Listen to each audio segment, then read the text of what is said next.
নমস্কার, কেমন আছেন সবাই?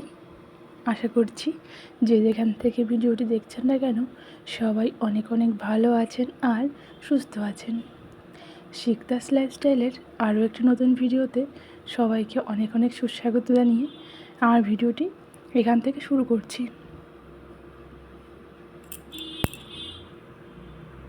তো সকাল সকালে মোটামুটি সব কাজ শেষ হয়ে গেছে।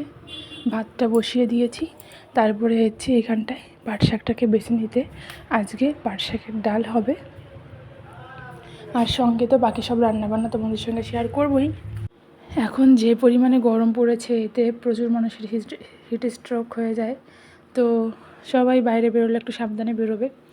আর যাই হোক, এখানে পাট শাকের ডাল করবো, তার জন্য সব কিছু কাটাকাটি করে নিয়েছি। পাট শাক ধুয়ে কেটে নিয়েছি, আর এখানে ছোটো ছোটো করে ডাল সেদ্ধ করেছি, একটা সিটি মেরেছি।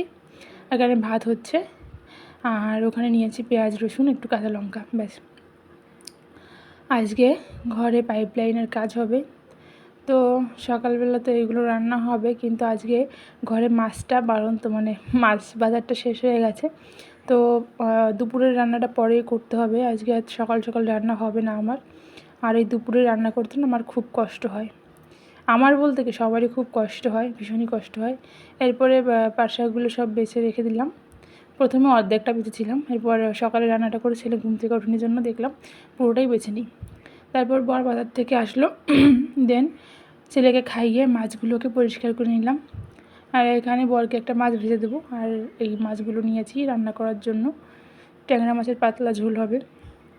আমি পাতলা ঝোলটা খুব একটা ভালো করতে পারি না, কারণ আমার ঝোলটা গাঢ় হয়ে যায়, মানে ঘন হয়ে যায়। আমি পাতলা ওই প্যানে ঝোলটা করতে পারি না, হয় না আর কি। তাও যাই হোক, তারপর চেষ্টা করব। এখানে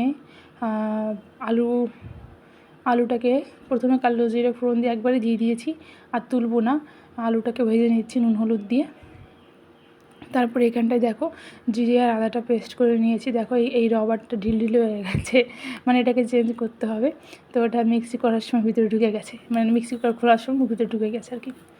তো আলুর মধ্যে দিয়ে কষিয়ে ঝোল দিয়ে দেখো রান্না হয়ে গেছে। লাস্টে একটু ধনেপাতা ছড়িয়ে দিয়েছি। আর ওই যে বললাম ঘরে আজকে পাইপ লাইনের কাজ করবে, তাই জন্য বাসনপত্রগুলো মানে বাইরে থেকে যত তাড়াতাড়ি সম্ভব কাজ আমি করে নিচ্ছি ফটাফট করে, কেননা ঘরে তো সেই এক গেদা নোংরা হবে না। তারপরে এখানে একটু লস্যি বানিয়েছিলাম। এই দেখো ঘরে এই যে কাজ করছে, আর ঘরের অবস্থাটা দেখো, এই পুরো ঘর এখন আমার ধুতে হবে। যদিও এখনও কাজ হয়নি, কাজ হবে। এখানে এই লোহার পাইপগুলো কাটাকাটি করছিলাম, একটু বসে বসে দেখছিলাম আর তোমাদের সঙ্গে শেয়ার করছিলাম। আসলে আমি বুঝতে পারছি না যে এগুলো কি সিলিন্ডারের থেকে ভালো হবে নাকি এর থেকে সিলিন্ডার ভালো ছিল। দেখি আসুক, ব্যবহার করে দেখবো, তারপরে যেটা সুবিধা সেটাই তো করবো, তাই না? তো এই গরমে যারা কাজ বাজ করছে বাইরে তাদের প্রচুর প্রবলেম হয়। এই লোকগুলো কাজ করছে, মানে দেখছি দর করে ঘামছে। তো দেখো এই দেখো হয়ে গেছে লাগানো। আমি ঘরটার ধুয়ে মুছে পরিষ্কার করে নিয়েছি।